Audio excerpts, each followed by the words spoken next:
Chega mais.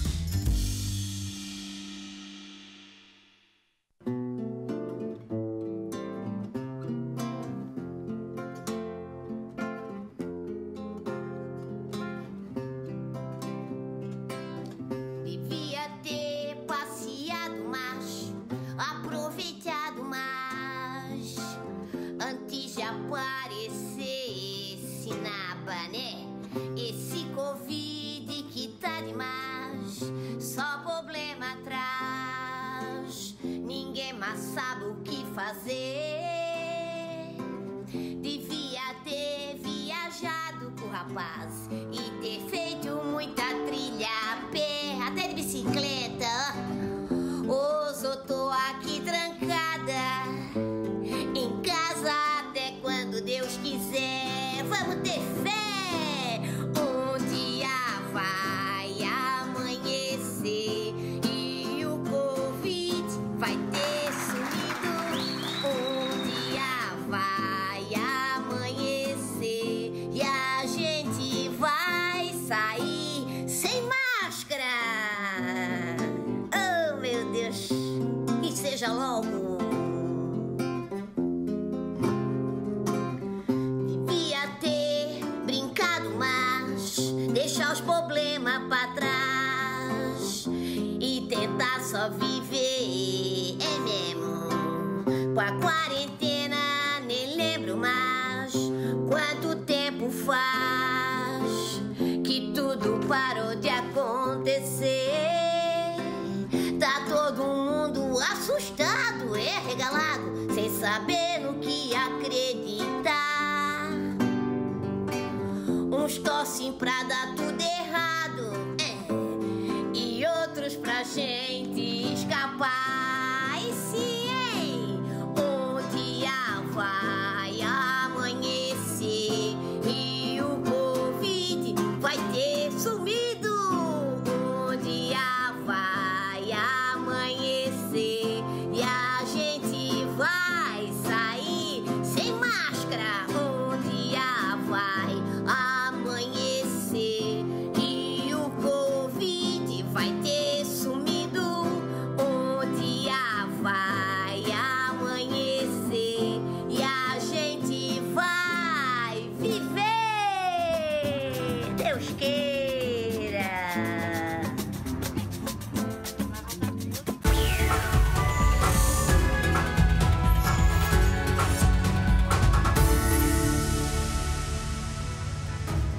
Olá, muito bom dia para você. Estamos chegando nesta terça-feira no ar o SBT Meio-Dia aqui pelo SCC SBT até 1h15 da tarde, as notícias de toda Santa Catarina. Bem, Maria Esther, Sibeli, bom dia. Bom dia, Fernando, Maria Esther. Bom dia para você, obrigada pela sua companhia. Bom dia para todo mundo. Como o Fernando disse, até 1h15 da tarde, cheio de informação para vocês. A gente aqui espera que você aí esteja super bem, almoçando com a família, pelo menos preparando o almoço. Dá para sentir o cheirinho daqui, ó, o bife estralando na frigideira, o arroz já quase sequinho. Corre e desliga o arroz para não queimar, tá secando na panela. Muito bom dia para você, obrigado pela sua companhia e vamos junto com as notícias. Tem destaque? Claro que tem. O Procon notificou a Celesc para que a empresa cancele o aumento de 8,14% na conta de energia elétrica. O que vai acontecer a partir desta notificação, a gente conta para você já já. Me conta, tem viagem marcada para outra cidade? Então pode ficar tranquilo porque o transporte coletivo intermunicipal está liberado aqui em Santa Catarina. Aulas de graça para a preparação do Enem. Já pensou? É o que vai acontecer aqui no estado e a gente explica como você pode participar. E a gente fala também de uma tragédia em Blumenau. Um casal morreu em um incêndio e a mulher estava grávida. O fogo consumiu a casa onde moravam 14 pessoas. Eu escutei uma gritaria e daí pensei que fosse alguma coisa com os perros, com os cachorros, né? E daí abri a porta para ver e quando vi já estava o fogo alto nessa parte de cá. No início. Na Serra, o motorista conseguiu saltar do caminhão antes do capotamento. Já o caroneiro precisou ser resgatado. Já as informações. E a gente atualiza a situação do coronavírus no estado. E você vai ver que a curva de contágio em Florianópolis teve desaceleração. Tímida, mas considerável, já que neste momento está abaixo de 1%. E hoje nós vamos falar da busca de um novo emprego para quem já tem experiência, inclusive para pessoas com idade mais avançada. Afinal, quais são os desafios? Nós temos dicas para você que quer voltar ativa e até de como montar o seu currículo. E olha, entre as pessoas que querem retomar essa rotina de trabalho estão os artistas. Os eventos em geral continuam proibidos, mas eles pedem mudanças. Essa é a nossa reivindicação. A gente sabe que eventos, shows de grande porte ainda não é possível, né? A gente espera, enquanto mais breve possível, retomar. Mas a gente precisa retomar de alguma maneira e que seja dessa forma, gradativa, com solo ou duo acústico nos bares, restaurantes e cafés. A reportagem completa daqui a pouquinho. Você fica com a gente até 1h15 da tarde. E a gente já quer começar convidando o pessoal para participar pelo WhatsApp, né? Sim, você é sempre bem-vindo no SBT Meio Dia. Você sabe que faz parte aqui do MD. Número na tela, só mandar sua mensagem. Faz o seguinte, tem uma reivindicação aí no seu bairro, na sua cidade, um problema que você não aguenta mais, quer denunciar, quer pedir apoio das autoridades para que a solução aconteça? Manda pra gente, você é sempre o nosso repórter aí na sua rua, no seu bairro, na sua cidade, em qualquer canto de Santa Catarina. Também pode comentar os nossos assuntos aqui, deixar a sua opinião sobre as reportagens que a gente vai apresentar. Até 1h15 da tarde, você pode aparecer aqui, Maristela. Isso mesmo, a gente sabe que o pessoal gosta de mandar uma foto também. Tem uma foto bonita do almoço que está saindo na sua casa? Manda pra gente também, o telefone está aparecendo, anota e manda aqui pro nosso WhatsApp. Tá certo, você conosco no SBT Meio Dia. Agora a gente já começa com um assunto que é destaque aqui, né, no nosso MD, porque está em vigor já a liberação do transporte intermunicipal em Santa Catarina. Ou seja, dá para viajar de cidade para cidade. Pois é, esse serviço ainda continuava suspenso, principalmente nas cidades com risco gravíssimo, mas agora a decisão do governo do estado, ônibus entre cidades podem voltar a circular e quem vai trazer os detalhes para a gente é o Laércio Botega. Oi, Laércio, bem-vindo aqui ao SBT Meio Dia, bom dia para você. Ônibus de volta então, Laércio? Bom dia, Fernando. Bom dia a todos. Isso mesmo, os ônibus intermunicipais estão de volta em Santa Catarina. O governo do estado anunciou ontem essa liberação e já está em vigor. Ou seja, pessoas que precisam se deslocar de uma cidade para outra agora vão conseguir. Por exemplo, de Tubarão para Florianópolis, Florianópolis para Joinville, Joinville para Chapecó, Chapecó para Lages e assim vai. Só que para utilizar esse transporte intermunicipal, tanto as empresas quanto os passageiros precisam respeitar algumas regras. E a gente separou algumas dessas regras que são bastante importantes neste momento para você ficar atento e, é claro, colaborar. Veja na tela. Algumas recomendações bem importantes aí, ó. Uso de máscara é obrigatório. O ônibus precisa disponibilizar álcool em gel. Tem que ter uma desinfecção do veículo a cada viagem, orientar os funcionários e passageiros sobre as recomendações dentro do veículo, como é o uso de máscara, o álcool em gel e, é claro, o distanciamento. Marcar a distância mínima de 1,5 metro e na hora do embarque, na hora do ponto de ônibus e também na hora da compra. E, é claro, priorizar as vendas online de passagens, evitar aquele contato ali de entregar a passagem, tudo online, pela internet.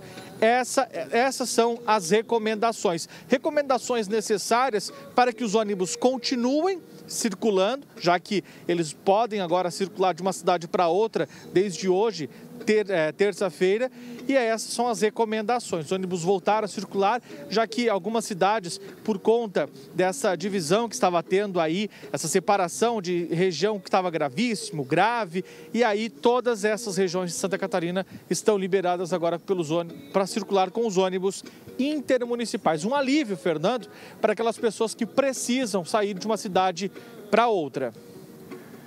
Este é Laércio Botega, ao vivo aqui no SBT Meio Dia, explicando pra gente. Laércio, muito obrigado. Já já o Laércio vai trazer uma informação muito relevante aqui.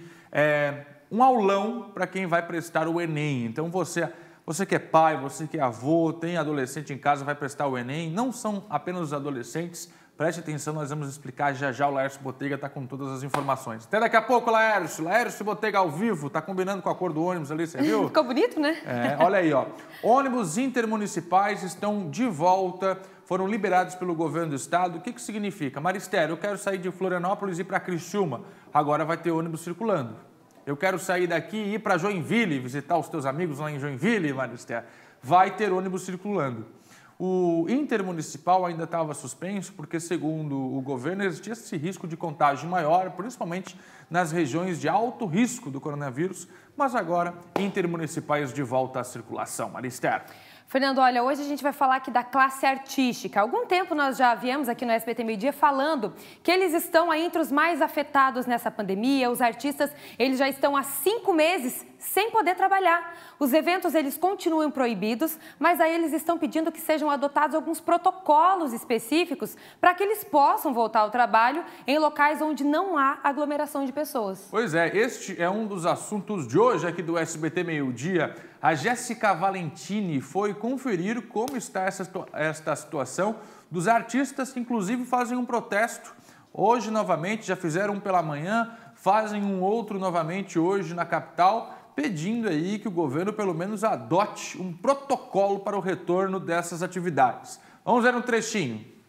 A classe artística, como toda a população, foi para casa para que o governo tomasse medidas de emergência para combater o Covid-19. Eles tentaram continuar as apresentações pela internet.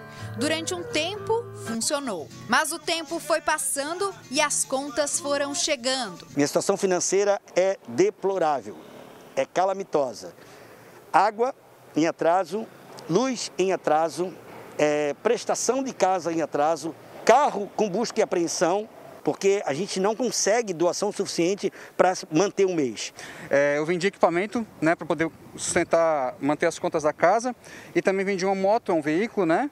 Então a gente tem se desfeito de tudo que a gente pode para se manter numa vida quase normal, né, com toda a contenção de despesa que a gente pode.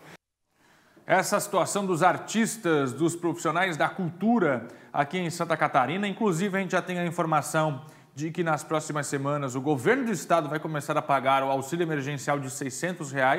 Os artistas, todos os profissionais da cultura, os atores, podem fazer o cadastro no mapacultural.sc.gov.br.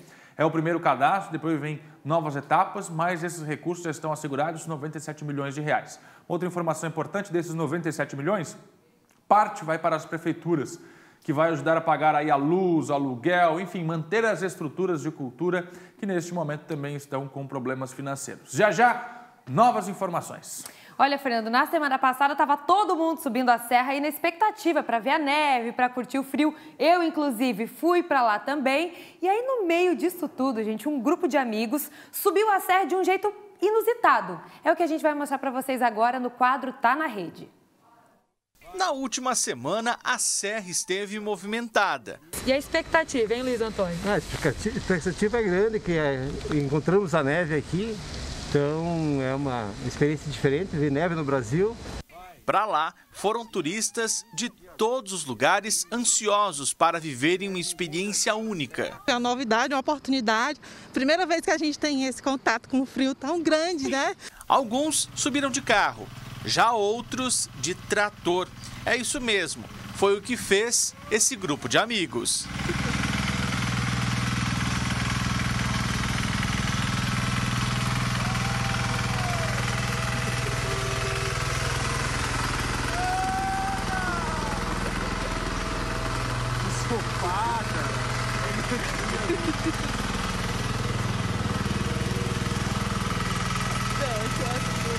E não foi qualquer subida não, eles estavam bem preparados, com direito a churrasco. Quero filmar o churrasco.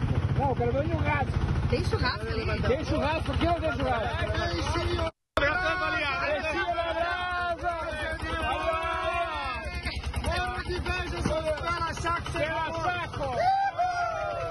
A subida dos amigos na Serra do Corvo Branco viralizou nas redes sociais. Quero filmar o churrasco. Não, quero ver o churrasco.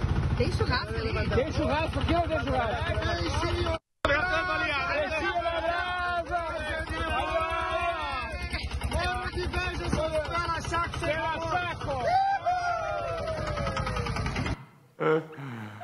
Não fosse de Tobata? Tu foi também. Se fosse de Tobata que eu tô sabendo, hein? Tomata? Tobata, aquilo ali é uma tobata. Uma tobata aquilo ali? Uma vez eu levei um ferro porque ela desce. Eu levei um ferro daquele ali no joelho que até hoje eu sinto, Ramon Caminhos. Tobatina, conhece Tobata, Maristé? Não conheço Tobata. Pra mim aquilo ali é um mini trator. Não, o Laércio falou mini trator pra gente não conseguir entender, mas é uma Tobata. E você viu que legal o churrasquinho ali? No meio da serra, sentadinho no sofá. Tem o motorhome e tem o Tobata Home. Muito bom, muito bom. Quem são esses caras, né? Se alguém conhecer, manda pra gente aí que a gente quer conversar com eles. Esses o que vale é a criatividade, né? Não tem como, vai de Tobata mesmo. O negócio é o seguinte, a Tobata vai, força ela tem.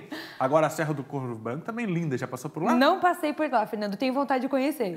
Tem pedras, né? Bem no alto da serra, tem como se fosse uma fenda, e aí entre as rochas uma fenda. E o pessoal tira foto ali com a fenda. E é perigosa, né?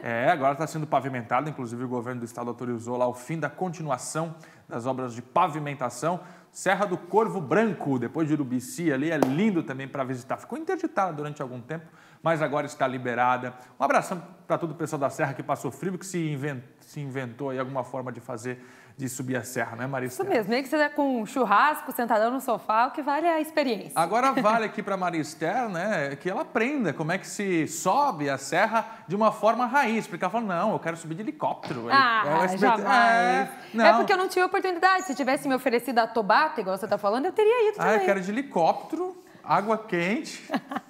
Vamos lá, seguimos com você no SBT Meio-Dia. Obrigado pela sua audiência. Até 1h15 da tarde tem as notícias de todo o estado. Hoje tem Cláudio Prisco aqui no SBT Meio-Dia. Tem operação para combater fraudes em licitações, contratação dos governos de empresas. Que fraudes desta vez são essas, hein, Sibeli Fávero? Fernando. É a Operação Convite Marcado, da Delegacia Especializada no Combate à Corrupção, a DECOR. A investigação foi iniciada no mês de maio e foi identificado indícios de formação de associação criminosa, atuando há pelo menos 8 anos para fraudar licitações nas cidades de 13 de Maio e Armazém, sul de Santa Catarina. Até o momento, a Polícia Civil identificou 42 processos licitatórios sob suspeita, com valores não corrigidos que superam 4 milhões de reais. O foco principal dos suspeitos eram editais de peças e serviços para tratores e outras máquinas pesadas. A investigação identificou ainda a utilização de empresas de fachada e laranjas. Os presos são empresários do ramo e laranjas que são suspeitos de crimes de fraude em licitações, associação criminosa e falsidade ideológica. O delegado responsável pela investigação falou sobre isso. Cerca de 40 licitações na modalidade convite haviam sido fraudadas por empresas pertencentes ao mesmo grupo, empresas fantasmas e empresas laranjas. Diante disso, houve representação ao Poder Judiciário pela expedição de 7 mandados de busca e 5 mandados de prisões temporárias, todas cumpridas com êxito nas primeiras horas da manhã. Tá aí, operação da polícia, então, no sul do estado, que movimentou bastante. Se você é do sul do estado e percebeu essa movimentação grande da polícia, era essa operação Convite Marcado. Um acidente grave foi registrado em São Joaquim agora pela manhã. Olha só as imagens do resgate feito pelo Corpo de Bombeiros desse capotamento. Um acidente grave que foi registrado foi em uma curva na SC 114. O motorista, Fernando, ele pulou do caminhão enquanto tinha percebido ali que perdeu o controle da direção. Pulou antes do acidente, mas dentro do caminhão também tinha um caroneiro. Estava dentro do caminhão, não conseguiu sair, ficou preso às ferragens. Os bombeiros e o SAMU conseguiram retirar o homem das ferragens com vida e com suspeita de fratura em uma das pernas. Você vê aí as imagens, né? Um caminhão grande, carregava madeira e infelizmente acabou perdendo o controle na curva. Por sorte, foram ferimentos, né, que não foram graves, apesar da gravidade do acidente. Pois é, o motorista conseguiu escapar. E a gente espera aí que o caroneiro se recupere também, porque foi um acidente grave, um caminhão tombar na curva na serra. Seguimos com você, o transporte coletivo voltou a circular nesta terça-feira em Blumenau. Os ônibus também estão de volta lá em Blumenau. Estão sim, Fernando. Por enquanto os horários são reduzidos. O transporte já estava suspenso, né, por conta do coronavírus desde o dia 14 de julho. A gente vai ao vivo conversar com o Estevão Limana, que tem as informações, está acompanhando, né, esse retorno. Conta pra gente como está sendo, hein, Estevão? Bom dia. Bom dia, Cibele, bom dia, Fernando, bom dia a todos que nos assistem no SBT Meio Dia. Pois é, desde daí de julho, né, nós estávamos sem o transporte público aqui na cidade. Ele chegou a voltar durante a pandemia, funcionou por 28 dias, mas após isso a prefeitura voltou atrás e decidiu então que o transporte público estivesse suspenso. Como a curva de casos aqui de Blumenau está diminuindo, a situação dos leitos de UTI está mais tranquila, então o serviço pôde voltar a funcionar. A gente preparou uma arte para mostrar para vocês quais serão as regras desta retomada aqui em Blumenau. A capacidade máxima dos coletivos vai ser de 60% de lotação. Então, 60% da capacidade de cada ônibus. Está proibido o pagamento de passagens em dinheiro. Só serão aceitos os cartões, né? O Vale Transporte e aquele cartão que você passa na catraca com o cobrador.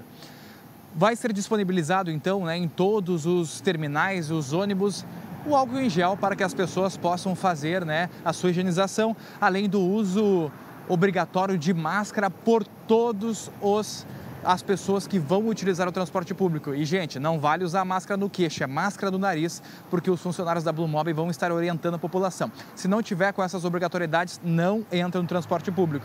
E, além disso, os idosos acima de 60, 65 anos não podem utilizar o transporte público. Eles estão proibidos, já que são um dos principais grupos, né, grupos de risco contra o coronavírus. Os horários vão ser reduzidos, vão ser no intervalo de 3 horários. Das 5h30 da manhã às 8h30, das 11h30 da manhã até às 2h30 da tarde e das 4h30 da tarde até às 7h30 da noite. O transporte público vai funcionar, então, entre esses 3 horários de segunda a sexta. Não vai ter transporte público no final de semana aqui em Blumenau. Essas são as alterações. E um recado para você que está no trânsito de Blumenau, que você nos assiste e anda pelo trânsito da cidade. Os corredores de ônibus que estavam liberados para o trânsito de carros vão estar fechados novamente, exclusivo para os ônibus. Com uma exceção, a Avenida Martin Luther, que começa na Prefeitura de Blumenau, vai estar liberado o corredor até o início da Rua São Paulo. Então, é só nesse trecho para dar uma fluidez melhor ao movimento de carros, que é bastante carregado nesse trecho. Eu volto com vocês aí no SBT Meio Dia e daqui a pouco a gente volta com mais informações aqui de Blumenau. Combinado, Estevão, obrigada. É importante, né, esse alerta aos motoristas, porque enquanto os ônibus estavam suspensos, né, a atividade estava suspensa, os corredores estavam liberados. A partir de hoje, já não pode mais passar por lá. As motocicletas não podem acessar as vias dos ônibus.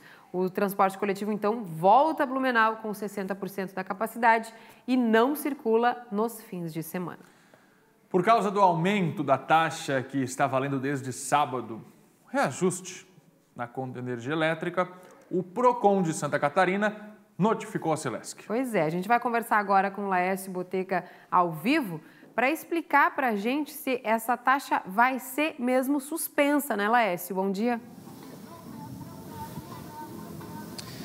Bom dia, Cibele. Pois é, essa é a dúvida, até porque a Celesc, no momento, prefere não se pronunciar sobre essa notificação, porque o Procon notificou a Celesc devido a esse aumento na taxa de energia elétrica, que já está em vigor desde sábado, dia 22. Ou seja, os catarinenses, se continuar com essa taxa, na próxima conta de luz vão pagar um pouco mais caro. Por isso, o Procon notificou e alega que esse não é o momento ideal para que haja um aumento na taxa da energia elétrica. Inclusive, a gente vai colocar na tela aí um trecho dessa notificação do documento que o Procon encaminhou para a Celesc, pedindo para que a Celesc se abstenha dessa taxa neste momento. Lembrando, a taxa já está em vigor, começou a ser cobrada já está valendo desde o último sábado, dia 22, e aí a expectativa é que a Celesc se pronuncie aí nos próximos dias. Por enquanto, ela não se pronunciou.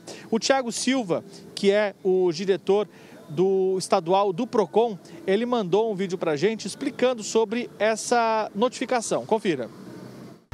O Procon estadual resolveu notificar a Celesc no dia de ontem.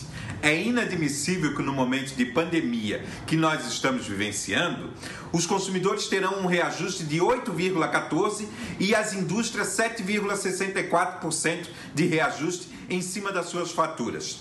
Neste momento em que vários catarinenses estão desempregados, algumas indústrias fechando as suas portas, não podemos compactuar com esses reajustes. É inadmissível que nesse momento resolva-se dar esse aumento. Nós indicamos para que a Celesc suspenda esses aumentos até dezembro, para que o consumidor possa honrar os seus compromissos.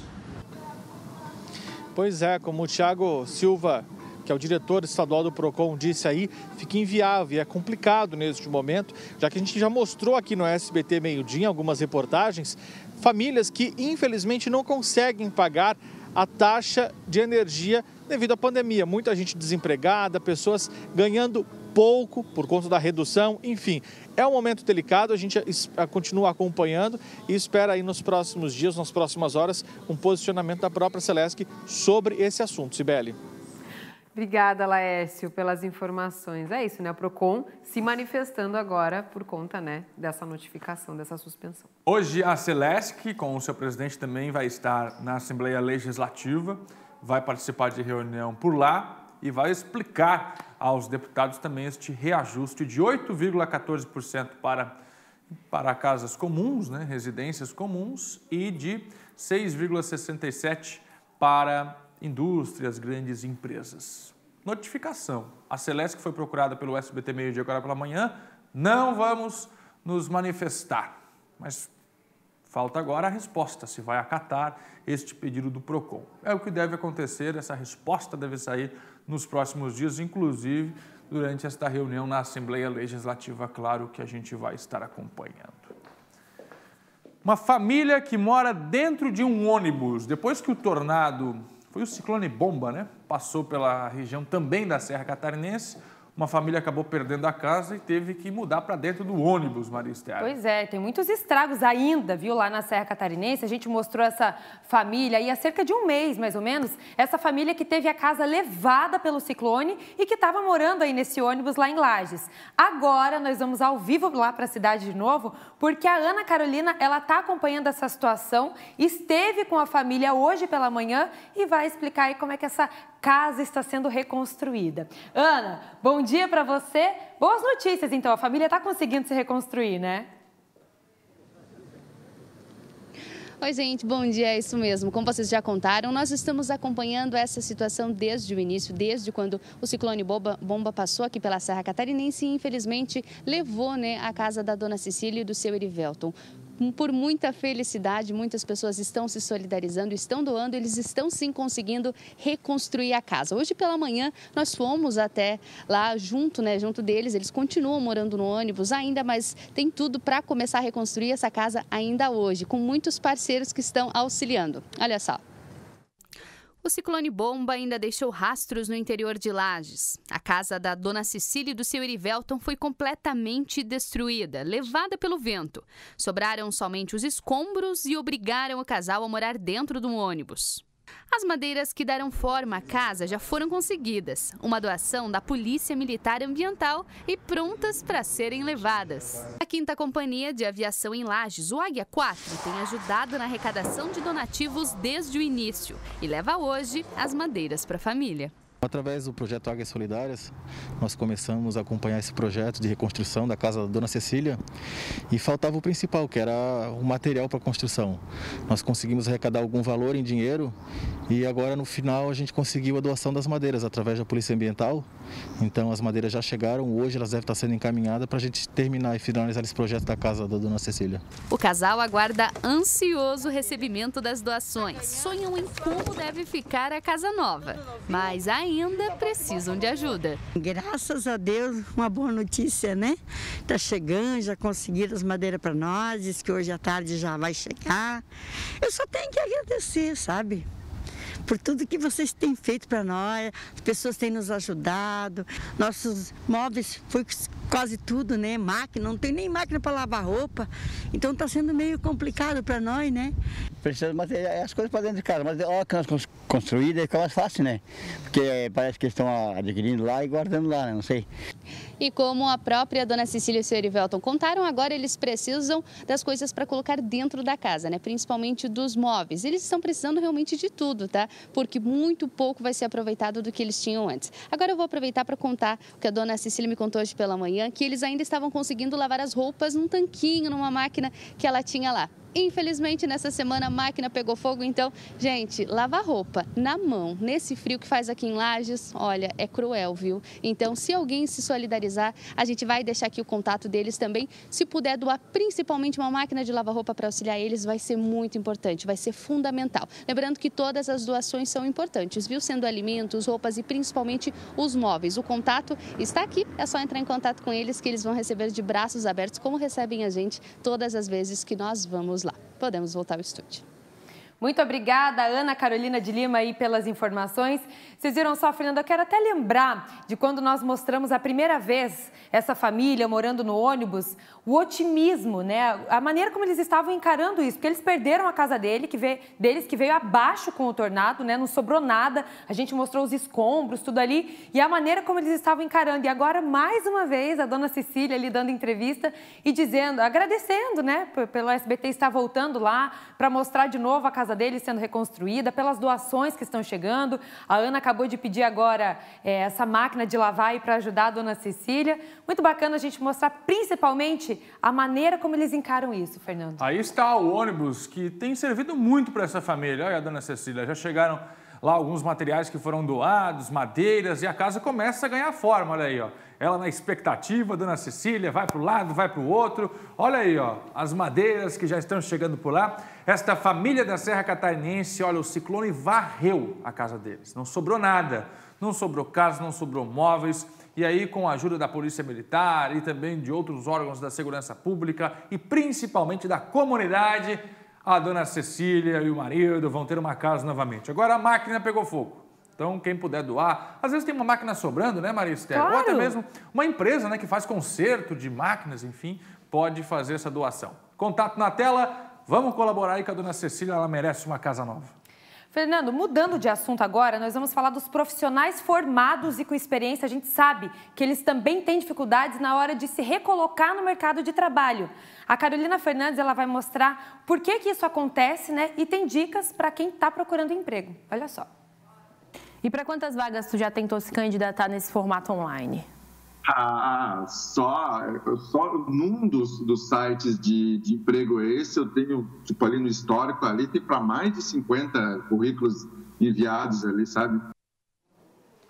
Tá aí, para quem tem experiência e também para as pessoas com idade mais avançada. A gente sabe que existe sim uma dificuldade para essas pessoas se recolocarem no mercado de trabalho. Então tem a reportagem completa daqui a pouquinho e depois um bate-papo, Fernando, que o pessoal inclusive pode mandar pergunta pelo WhatsApp.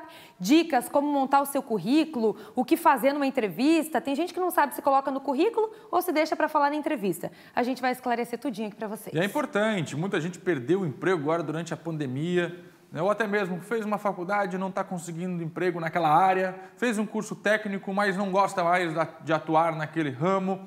E aí, como eu faço para me recolocar no mercado? Para que as pessoas saibam que eu estou fazendo uma outra atividade, ou até mesmo para eu identificar aquilo que eu gosto, aquilo que eu quero fazer.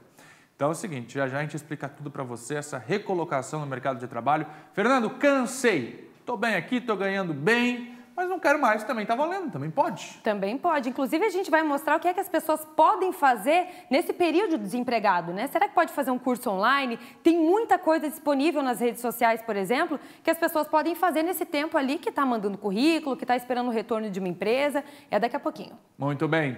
Coronavírus.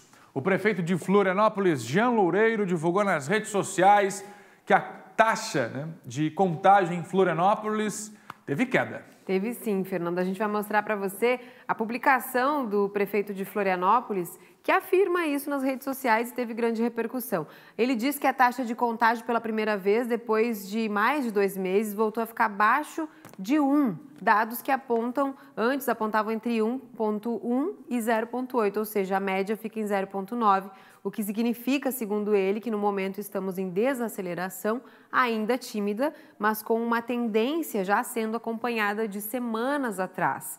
Este momento, então, avaliado como o prefeito, né, da capital, dessa desaceleração, tímida, mas importante. E sobre isso, no SBT News desta segunda-feira, o secretário de Saúde de Florianópolis, Carlos Alberto Justo da Silva, o professor Paraná, explicou que o cenário é positivo sim e que é necessário, é claro, mais um ciclo de 2 semanas de queda para aí sim confirmar que de fato estamos em desaceleração. Olha só. Bem, o que nós podemos avaliar é que está havendo uma estabilização dos casos. Como já foi dito em vezes anteriores, a gente sempre tem que aguardar 14 dias para ver se as medidas são efetivas e o que é que está acontecendo. Então, o que nós estamos fazendo agora é, se isso se mantiver nos próximos 14 dias, é um bom indicador que nós estamos estabilizados. 2 ciclos consecutivos de estabilidade ou queda caracterizam, então, a descida do pico.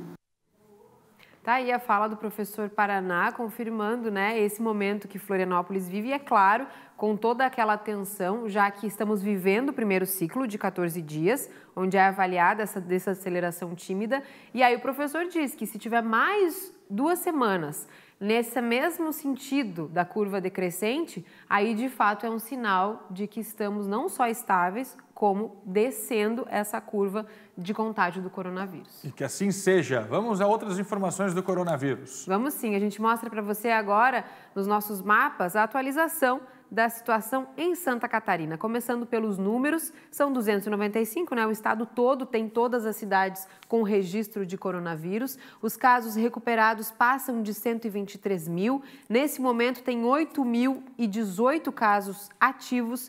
2.066 pessoas não resistiram ao coronavírus e morreram, e o total de casos registrados no estado é de 133.533. No mapa agora você vê as cidades que mais registraram casos até o momento. São as 5 cidades com mais casos em Santa Catarina nesse momento. O pico segue em Joinville com 11.317 casos.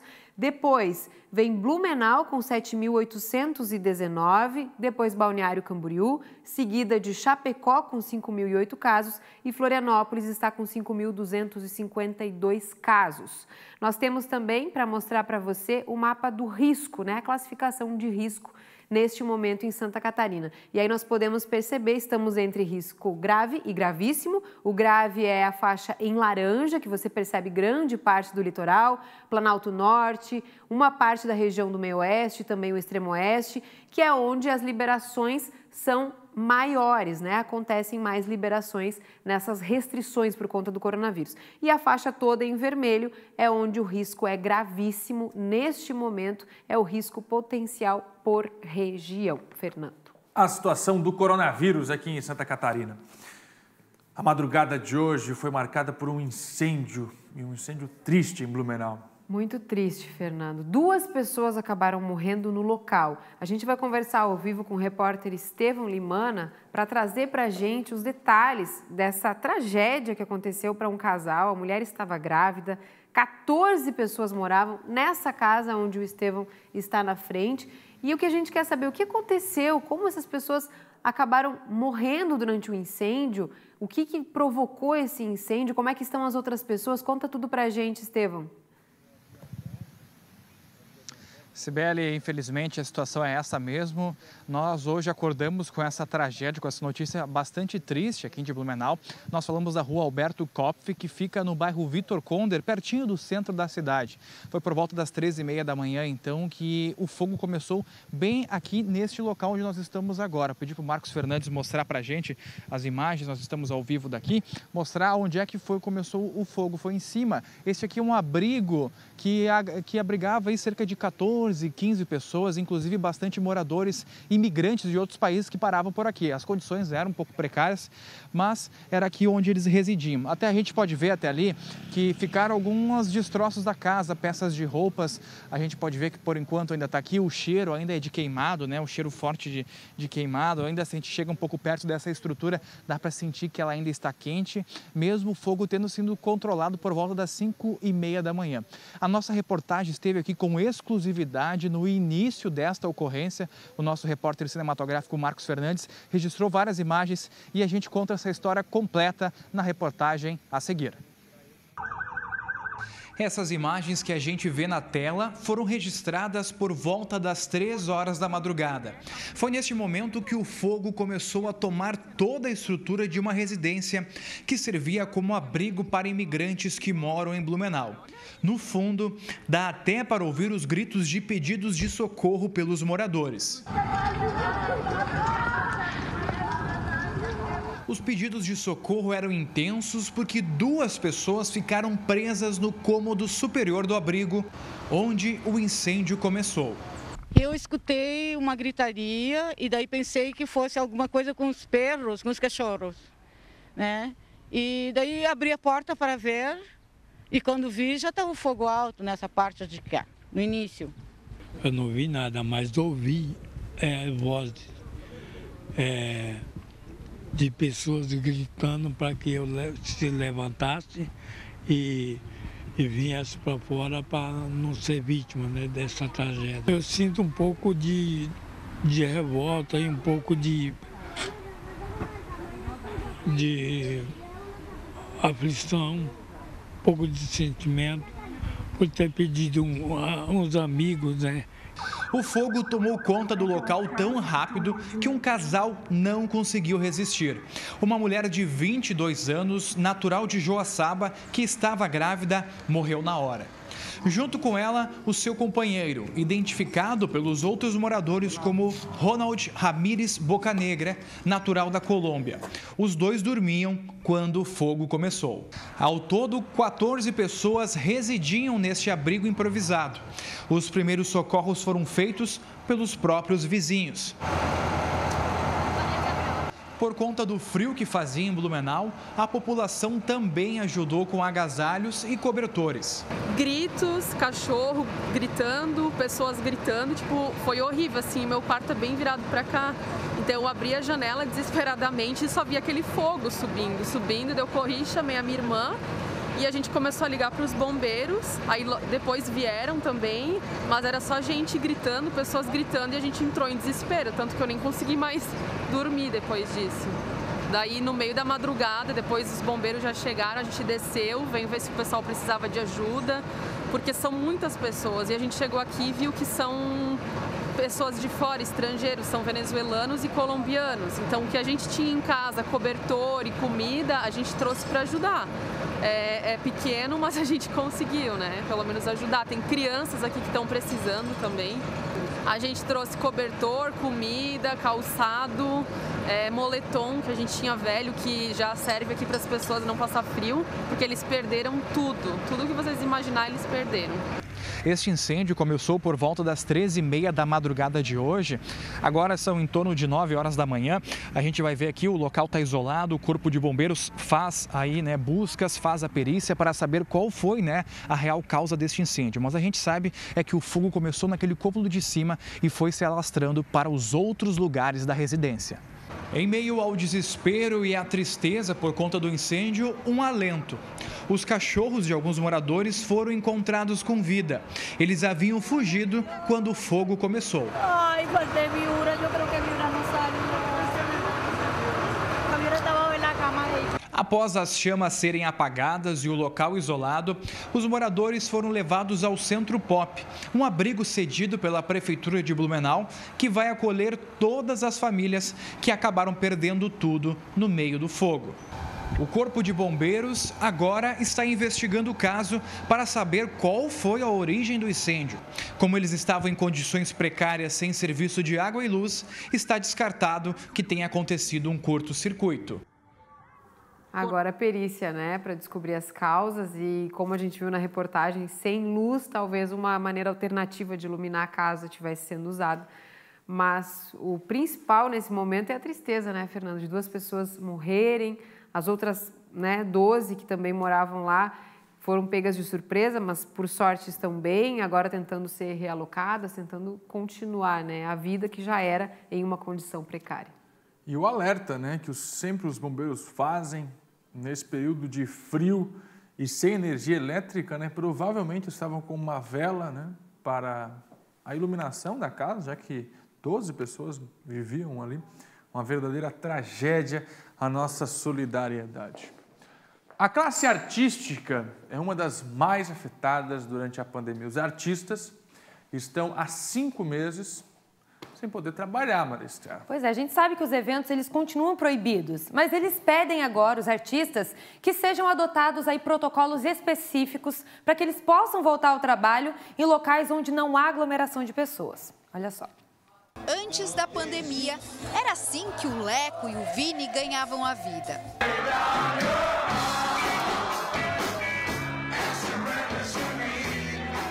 Sempre trabalhei com música e sempre trabalhei com projetos artísticos, onde engloba teatro, dança, e sempre consegui sustentar minha família, esposa, mais 4 filhos, pagar minhas contas. Eu sou músico profissional há 3 anos, já trabalhava com música em estúdio antes, né? E eu atendia restaurantes, bares e cafés de Florianópolis. Mas no dia 17 de março, a festa acabou.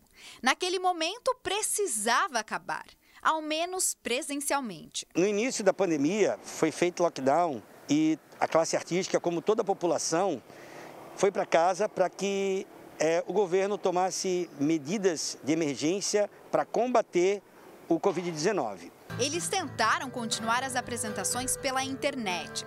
Durante um tempo, funcionou. Mas o tempo foi passando e as contas foram chegando. Minha situação financeira é deplorável, é calamitosa. Água em atraso, luz em atraso, prestação de casa em atraso, carro com busca e apreensão, porque a gente não consegue doação suficiente para manter um mês. Eu vendi equipamento, né, para poder sustentar, manter as contas da casa, e também vendi uma moto, um veículo, né? Então a gente tem se desfeito de tudo que a gente pode para se manter numa vida quase normal, né, com toda a contenção de despesa que a gente pode. As ações do governo para ajudar autônomos, como músicos e outros artistas, segundo eles, também não estão sendo suficientes e não chegaram para todo mundo. Além do auxílio emergencial do governo federal, o governo do estado também previu uma distribuição de R$ 600 para artistas, mas muitos ainda não receberam. Além disso, agora o governo lançou um edital para a distribuição de 4 milhões para apresentações pela internet. O edital da Fundação Catarinense de Cultura vai ficar aberto até esgotarem os recursos. As inscrições são pela internet, no site www.scculturaemsuacasa.idcult.com.br. Podem se inscrever artistas com mais de 18 anos ou microempreendedores individuais, nas áreas de artes circenses, audiovisual, artes visuais, cultura popular e diversidade cultural, dança, literatura, letras e livro, música e teatro. O pagamento vai variar de R$ 500 a R$ 3.000, dependendo da modalidade. A iniciativa vai ajudar, mas a maioria dos artistas quer mesmo voltar ao trabalho. Pelo decreto do governo do estado, eventos seguem proibidos. Mas apresentações em locais como bares e restaurantes agora depende de cada município. Em algumas cidades, com um protocolo específico, já foi permitida a volta. Mas na capital, o trabalho continua suspenso. E a única iniciativa é um projeto de lei que ainda está aguardando votação na Câmara de Vereadores. Depois as coisas foram voltando um pouco do novo normal, com alguns protocolos para algumas classes, para alguns segmentos, para poder girar novamente a economia. Só que o que acontece? A nossa classe, até agora, não teve retorno nenhum do poder público. Então, essa é a nossa reivindicação. A gente sabe que eventos, shows de grande porte ainda não é possível, né? A gente espera, enquanto mais breve possível, retomar. Mas a gente precisa retomar de alguma maneira e que seja dessa forma, gradativa, com solo ou duo acústico nos bares, restaurantes e cafés. Não tenho outra fonte de renda a não ser a minha arte. E eu estou proibido de executar a minha arte, a minha profissão, que é músico. E olha, ainda sobre esse assunto aí dos artistas, olha só o que é que está acontecendo nesse momento no centro da cidade. Pois é, os artistas estão realizando uma manifestação no centro da capital. É para lá que a gente vai agora com o Laércio Botega acompanhar de perto este protesto. Laércio, conta pra gente, de fato, hein, quais são as principais reivindicações deste setor? Contigo, Laércio. Pois é, Fernando, uma situação bastante delicada, como a gente viu na reportagem. A gente mostra para você agora essa manifestação que está acontecendo aqui no centro de Florianópolis. Os músicos estão aqui em frente à Catedral, que fica em frente à Praça 15. Essa manifestação começou por volta das 10 horas da manhã. Eles seguiram para cá, já são mais de 2 horas de manifestação, e eles devem ir daqui a pouco, por volta das 2 horas da tarde, até a Câmara de Vereadores. Os músicos, eles estão cobrando ações mais efetivas do próprio governo do estado. Eles não querem, eles acham que esse auxílio emergencial não vai ser o suficiente. Por isso que eles pedem mais atitudes do governo do estado para que auxilie, já que eles não estão conseguindo trabalhar. A gente conversou com alguns músicos aqui que estão participando dessa manifestação, cerca de 200 músicos. Alguns aqui estão sem receber absolutamente nada, precisam da ajuda de conhecidos para manter as contas em dia. Tem gente que está bastante endividado devido a essa situação, já que eles querem trabalhar, mas infelizmente não conseguem. Parte deles aqui, uma boa parte, é daqueles músicos que estão nos bares, restaurantes e infelizmente não conseguem trabalhar. E eles estão aqui manifestando a sua indignação e eles querem voltar a trabalhar e eles querem de fato continuar o seu trabalho, voltar com a vida normal, e estão indignados com a situação que vem passando dia após dia e essas indecisões. Fernando. Este é Laércio Botega, pode deixar a imagem lá na Catedral, você está acompanhando essas imagens ao vivo. O Laércio acompanha esse protesto, já teve um logo cedo, agora novamente, este em frente à Catedral Metropolitana da capital. Quem são essas pessoas de preto? São artistas, músicos que estão reivindicando protocolos também para o retorno, meio que gradual, uma porcentagem menor, mas eles querem que o governo faça algo pela categoria. Este setor foi o primeiro a parar. Convenhamos, eles pararam com tudo logo no início da pandemia e neste momento estão há 5 meses sem salários. Não é mesmo? Se o restaurante está aberto, Maria Esther, se o restaurante está aberto, seja para almoço, para janta, né, um músico pede para que ele possa estar se apresentando ali sozinho, ele mais a caixa de som, o violão, e está tudo certo. Até para que ele possa ter um dinheirinho, couvert e tudo mais. Claro que os grandes eventos não é esta reivindicação, a liberação de grandes eventos, aglomeração, não, nada disso. Mas eles conseguem também outras formas, né, de renda, talvez com espaços menores, com a atuação em restaurantes, aí está. Agora, com relação ao auxílio emergencial, eu mesmo procurei a Secretaria de Cultura de Santa Catarina, e até agora nenhuma previsão para o início do pagamento destes R$600. Para quem já está esperando há 5 meses, sem previsão de início do pagamento. O que se pede agora é um cadastro no mapacultural.sc.gov.br. Novas etapas de cadastros até o recebimento desses R$600, mas ainda sem previsão. Então, também uma agilidade neste pagamento do auxílio emergencial para os profissionais da cultura, que já deveriam estar inclusos desde o começo deste auxílio emergencial, mas que agora vão receber. Então é isso, a reivindicação que deve continuar, inclusive, Maria Esther, porque essa classe está realmente vivendo um momento muito difícil, sem renda, sem dinheiro.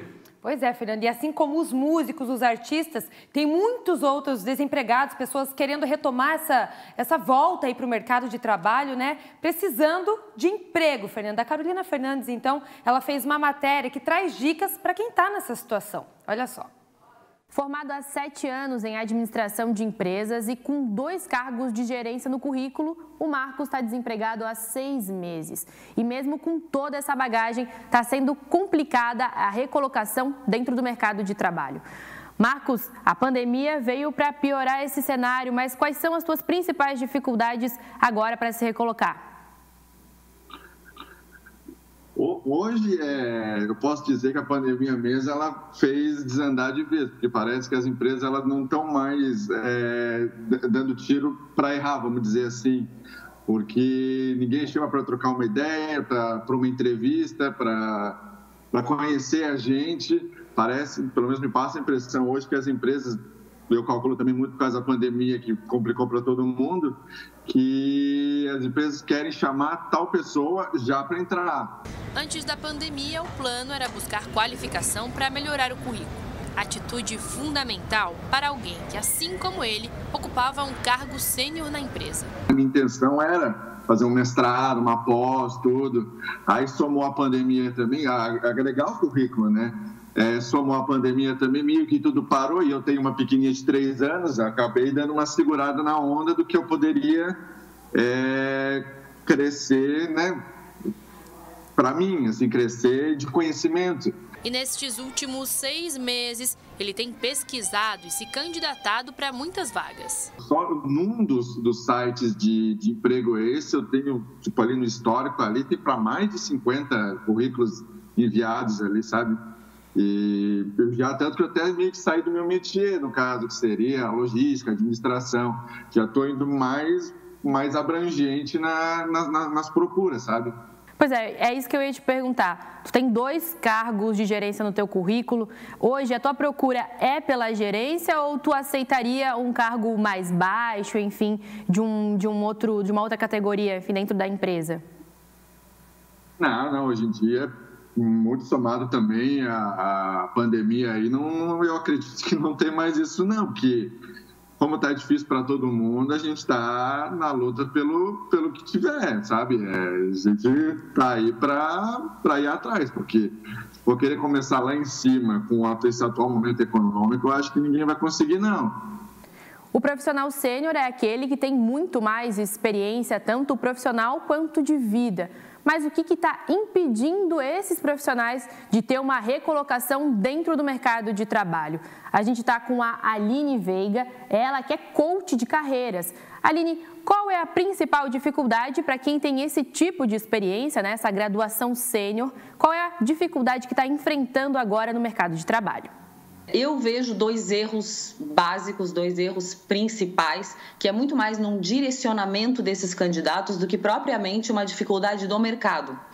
E esses erros são, primeiro, o candidato sênior, tendo em vista que ele é alguém que já tem aí os seus 10, 20, 30 anos de mercado, já tem toda uma experiência, toda uma bagagem, eles geralmente não estão tão abertos para novos tipos de oportunidades e novos desafios, comparando com os jovens, comparando com o profissional do nível pleno ou sênior, que seriam os níveis anteriores, né, o nível pleno ou júnior, que seriam os níveis anteriores ao nível sênior. O outro erro, o segundo erro, eu falei que são 2, né, me parecem que 2 eixos de erros aí que são cometidos por essas pessoas mais experientes, na verdade no extremo oposto do que eu falei antes, essas pessoas, por estarem aí numa ânsia, às vezes quase num desespero por uma recolocação, elas acabam indo para o extremo oposto, que é se mostrarem abertas demais para qualquer possibilidade. E isso também tira de um posicionamento interessante, né? Aos olhos do recrutador, isso não é bom.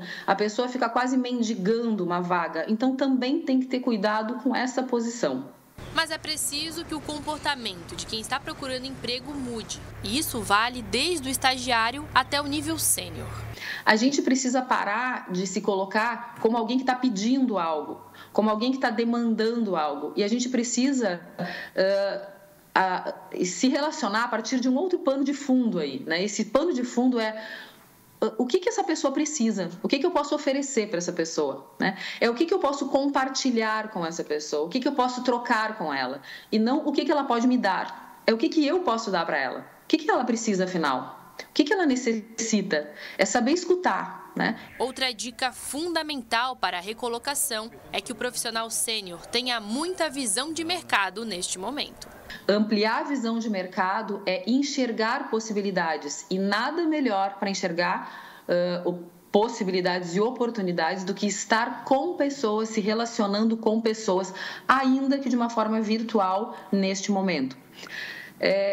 Segundo ponto, dica fundamental: se mantenha ativo intelectualmente, ou seja, aprenda. Aprenda, porque se você aprender e se sentir mais preparado, você não vai recuar diante dos desafios e diante das oportunidades e das possibilidades. Elas não vão ficar tão assustadoras assim. Terceira dica: não subestime nenhuma oportunidade, nenhuma possibilidade, ainda que ela possa ser desafiadora para você. A gente vai continuar agora falando desse assunto. Nós vimos aí na reportagem da Carolina Fernandes dando dicas principalmente para esses profissionais sênior, né, que já tem cargo de gerência, de diretoria e tal, de se recolocar no mercado de trabalho. Mas agora a gente vai falar também com relação à idade. Pessoas com idades mais avançadas muitas vezes também têm essa dificuldade de voltar, de encontrar um novo emprego. Sobre esse assunto eu vou conversar agora com a presidente da Associação Brasileira de Recursos Humanos, a Fernanda Quadros. Está aqui com a gente já, atendendo a gente por Skype. Fernanda, bom dia, obrigada por nos atender mais uma vez. Então, com relação à idade, existe essa dificuldade também, mas aí tem algumas dicas para facilitar nessa busca de emprego. O que você pode dizer para a gente?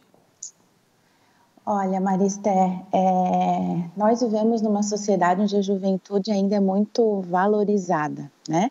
Mas também o mercado de trabalho, ele valoriza senioridade, valoriza conhecimento, valoriza experiência.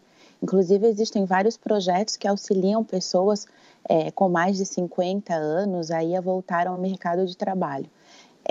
Uma dica da matéria que vale também para profissionais com mais de 50, mais de 60 e que querem ingressar ou voltar ao mercado é relacionamento. Valorizar esse networking e questionar as pessoas do seu relacionamento se existe oportunidade na empresa, se dá oportunidade para diversidade, né, para profissionais com maior idade e com senioridade, focar o teu currículo, então direcionar o teu currículo para aquilo que realmente você sabe fazer, que você tem talento e que você faz bem. E aí é autoconhecimento, essa pessoa precisa entender o que ela faz bem, no que eu realmente tenho talento. E aí na reportagem até foi dito, é uma troca. O que eu posso oferecer para aquela empresa? Porque a relação entre empregador e empregado é isso, é uma troca. Eu ofereço a minha mão de obra, eu ofereço o meu talento, eu ofereço a minha experiência em troca dos benefícios, em troca ou da carteira assinada ou de um contrato PJ. Então, eu preciso ter autoconhecimento, eu preciso saber no que eu sou bom e acionar os meus contatos, acionar os meus relacionamentos. Fernanda, com relação ao currículo, muitas pessoas ainda têm dúvidas sobre o que colocar ali naquele papelzinho que vai, às vezes, em mãos, muitas vezes agora, principalmente por e-mail, né? Às vezes por WhatsApp mesmo, o pessoal está mandando o currículo. O que é que deve conter nesse material e o que é que não deve ter ali também? Porque a gente sabe que tem gente que fala assim, será que ainda coloca foto nos dias de hoje? Que informações eu devo colocar ali? Com relação aos conhecimentos, como você estava dizendo agora, a gente coloca também tudo isso no currículo? Olha, primeira coisa que precisa ter no currículo, que eu diria, precisa ter os seus dados pessoais, então teu nome, os seus telefones de contato, aí o teu telefone se tiver, né? Poucas pessoas têm, mas o telefone de casa ou fixo, o telefone celular, um telefone de contato, colocar o nome da pessoa de contato. Alguns profissionais não colocam mais endereço, nome de rua, número de casa, apartamento, mas colocar o bairro onde você mora, colocar a cidade, colocar o teu e-mail de contato. Se tu tiveres um LinkedIn, né, que é a rede social profissional, muitas empresas nem utilizam mais currículos impressos ou recebidos por e-mail, ele só usa o link do profissional no LinkedIn, então também precisa ter o link do LinkedIn.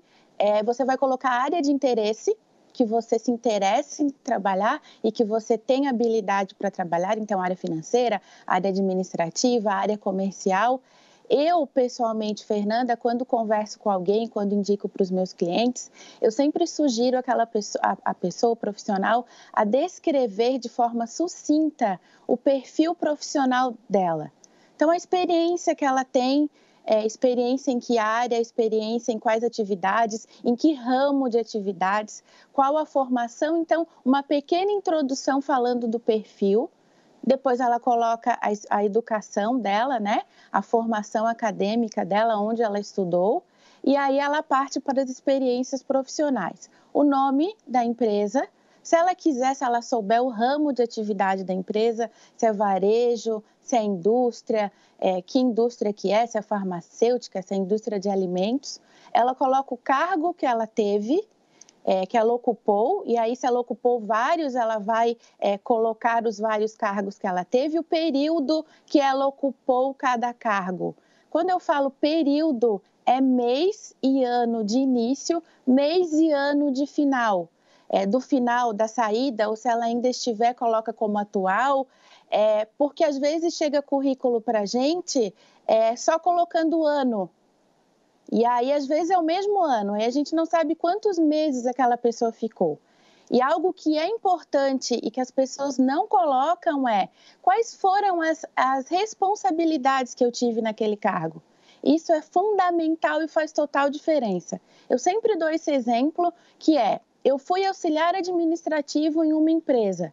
Eu vou colocar lá quais foram as minhas principais responsabilidades como auxiliar administrativo. Tudo que eu fiz. O que era a minha responsabilidade? Era atendimento telefônico, era cadastro de cliente, era retorno de cliente, de repente, de alguma assistência técnica. O nome auxiliar administrativo abre uma margem para várias possibilidades de atividade. E aí eu preciso explicar para quem está lendo meu currículo o que eu fazia.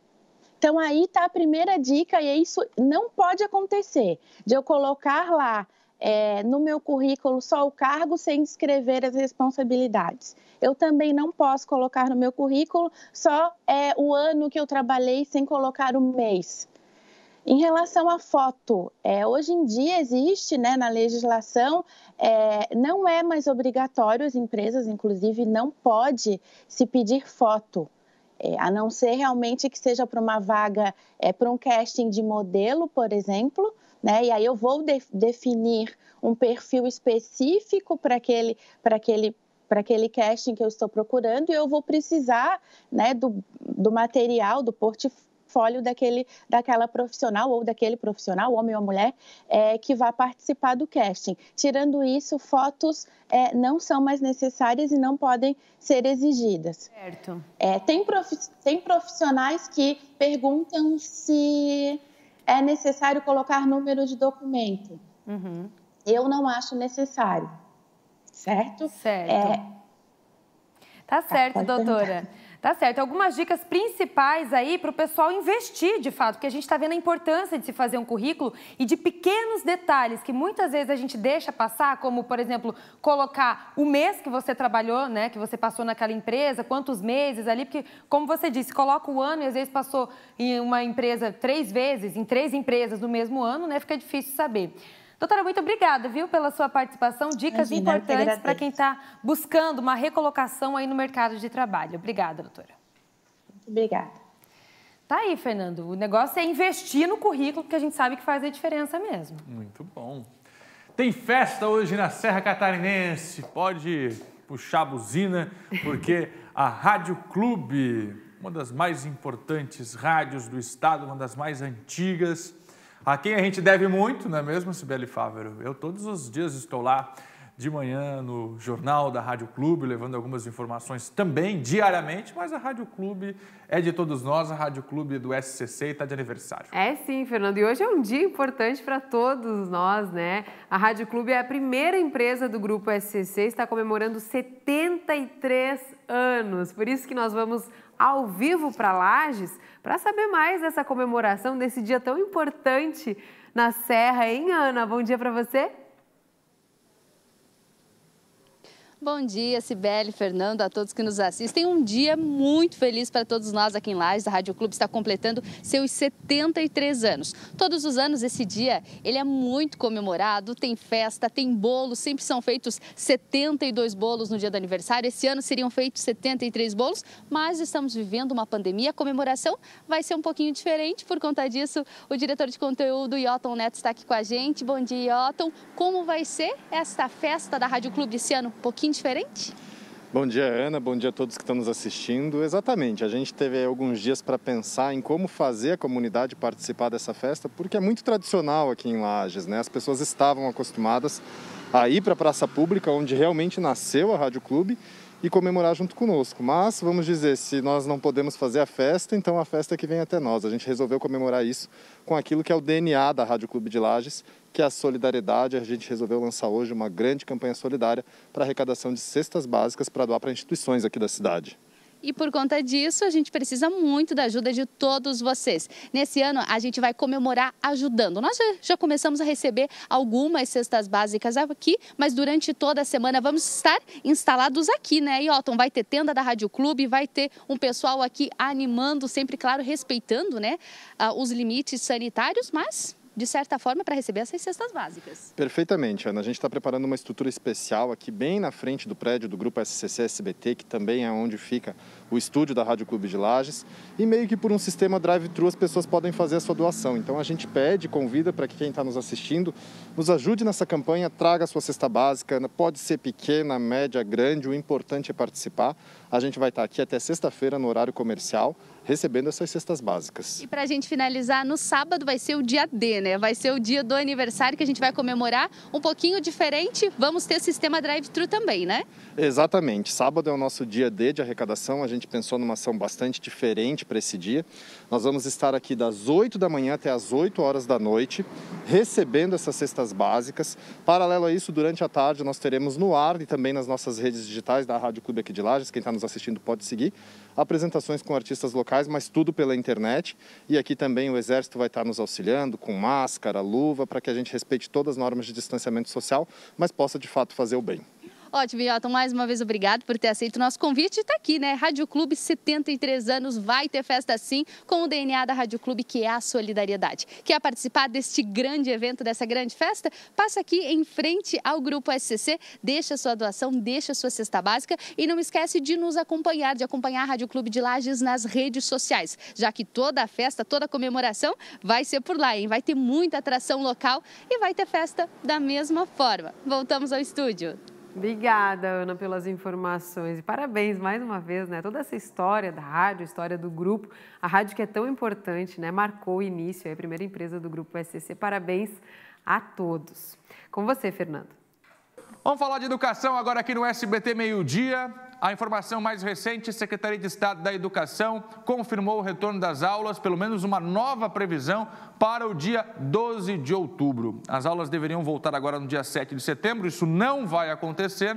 Nesta quinta-feira, completa aí 5 meses de suspensão das aulas presenciais em Santa Catarina. Além disso, se as aulas retornarem no dia 12 de outubro, serão 7 meses de aulas presenciais suspensas. E a gente fica na expectativa. Claro que o governo pode mudar novamente, de acordo com a gravidade da pandemia. Este retorno agora tem previsão para o dia 12 de outubro. Mas e os professores?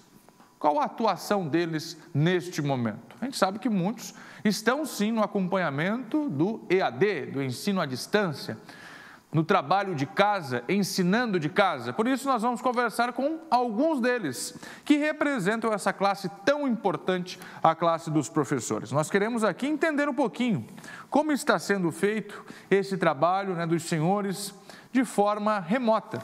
Nós estamos recebendo aqui o Bruno Soldi, professor, também está com a gente aqui o Lucas Ferreira, que também é professor da Rede Municipal de Florianópolis, a Letícia Martins também está aqui representando as mulheres neste nosso debate e também está aqui o Henrique Foster, que também é professor. Vamos conversar então, começando aqui com a Letícia. Nós queremos entender, primeiro eu vou fazer uma rodada aqui, cada um rapidinho, onde cada um atua, onde cada um trabalha, mesmo que à distância. Letícia, você dá aulas onde? Bom dia. Bom dia. Eu sou coordenadora do Sistema de Ensino e Energia da Educação Infantil e sou professora do Ensino Fundamental. Muito bem. Lucas Ferreira, onde é que o senhor atua, Lucas? Eu sou professor de Geografia da Rede Municipal de Florianópolis e coordenador do cursinho do Zinga. Professor de Geografia, já pode explicar para a gente também sobre esse frio que está chegando aí, né, na Serra Catarinense. Vamos lá. Soldi, você atua onde? Onde é que são as suas aulas? Eu sou professor de Educação Física, eu dou aula do Fundamental 1, Fundamental 2 e Ensino Médio, na Escola da Ilha e na Escola Autonomia. Muito bom. Henrique, onde é que você atua, Henrique? Bom dia. Olá, tudo bem? Eu sou professor da Rede Energia, eu dou aula em Florianópolis, Balneário, Itajaí e Blumenau, dou aula de matemática. Muito bom, matemática. Agora, um detalhe importante é que todos nós fomos pegos de surpresa. Né? Existe aí a cobrança, os alunos estão tendo que se adaptar, né, nessa nova forma, nesse novo modelo de educação, que é a educação à distância, mas esses senhores aqui também tiveram que se adaptar, de um dia para o outro. E a responsabilidade deles é maior, a do aluno é grande, tem que aprender, tem que se esforçar, enfim, o conteúdo é para eles. Mas são orquestrados por esses senhores aqui, que de um dia para o outro tiveram que se adaptar, mudar tudo o que estava planejado para uma educação à distância. Não é uma tarefa fácil, hein, Letícia? Não. Já atuar na educação já é um desafio constante, é um desafio diário. Trabalhar com outras vidas, com outras visões, com uma multiplicidade de entendimentos, de apropriações. E nesse momento desafiador, que é a educação à distância, a educação que se faz dentro da casa das pessoas, foi mais desafiador ainda. Procurar ouvir mais agora. Nós precisamos ouvir mais, trazer os alunos enquanto protagonistas para podermos entender qual é a necessidade real nesse momento, porque estamos enfrentando, além do processo de educação, nós estamos em outros contextos de emocional, socioafetivo, ansiedades. Então, para esse momento se traduzir como uma educação de qualidade, para conseguir transpor o que é um ensino de uma organização sistematizada da sociedade, nós precisamos trazer para os alunos que eles também contribuam para esse processo. Então, todos os dias é um movimento de prepará-los para que eles também contribuam como se dá esse processo à distância. Muito bem.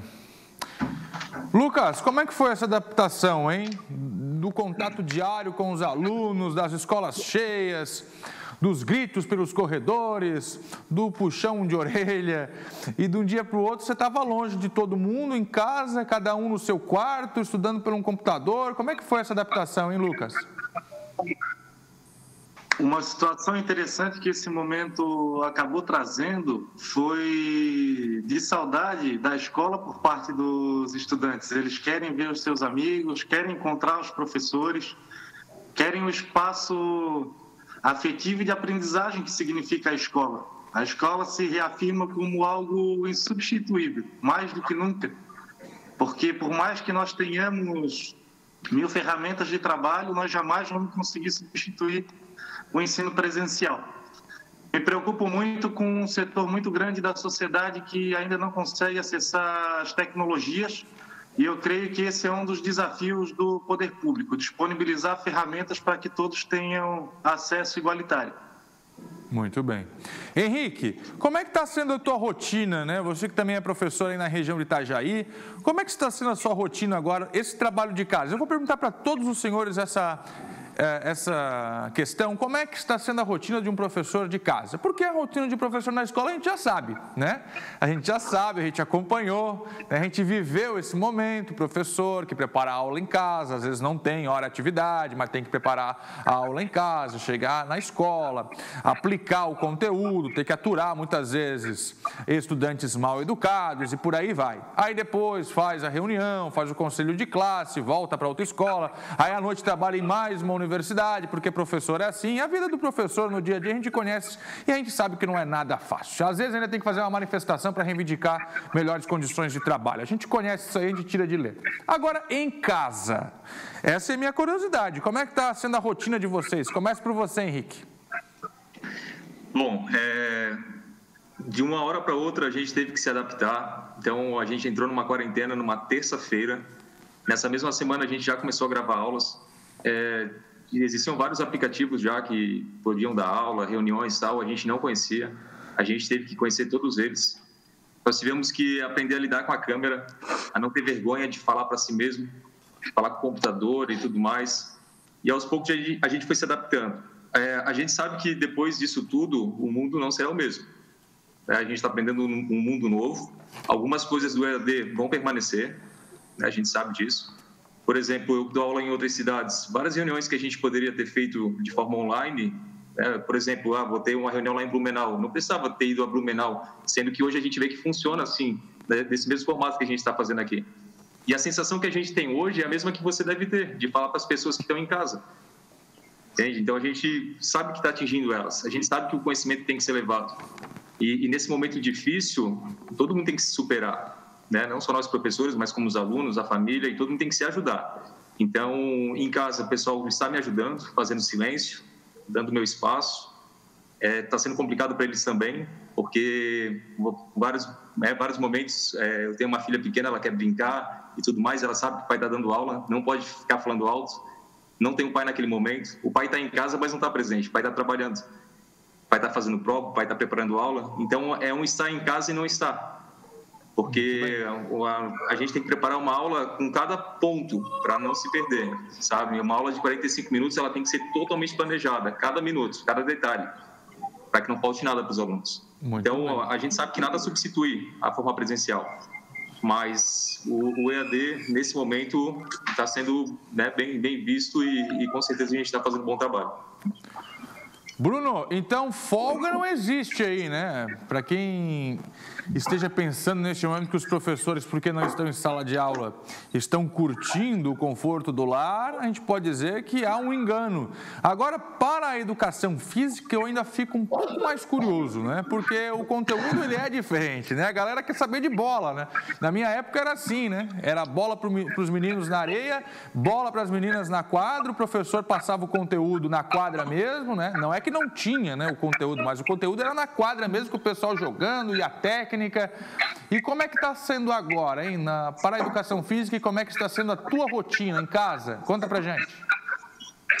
Então, com relação à educação física, é um desafio bem grande, né? Mas logo que veio essa situação, a primeira coisa que eu fiz foi juntar os meus colegas, né, que trabalham comigo na escola ou trabalham em outras escolas, e a gente montou um grupo para conversar um pouquinho sobre propostas, né? Então, a gente se organizou para pensar o que poderia ser feito, né? Tanto a questão teórica, de repente levar para um lado teórico ou para um lado mais prático. E esse prático, como é que ele seria? O teórico a gente meio que deixou em segundo plano, porque a demanda que a gente percebe dos alunos foi muito grande nesse início. Para os professores foi imensa, né? Mas até alinhar o conteúdo virtual com o conteúdo presencial, né, tornar isso agradável para os alunos do ponto de vista, né, de estar numa rotina diferente, demorou. Então, assim, a gente não quis que a educação física entrasse nessa questão do conteúdo teórico ali. Então, a gente trouxe muito a parte da prática, claro, adaptada, né? Então, assim, coisas que a gente faz na escola, a gente buscou adaptar.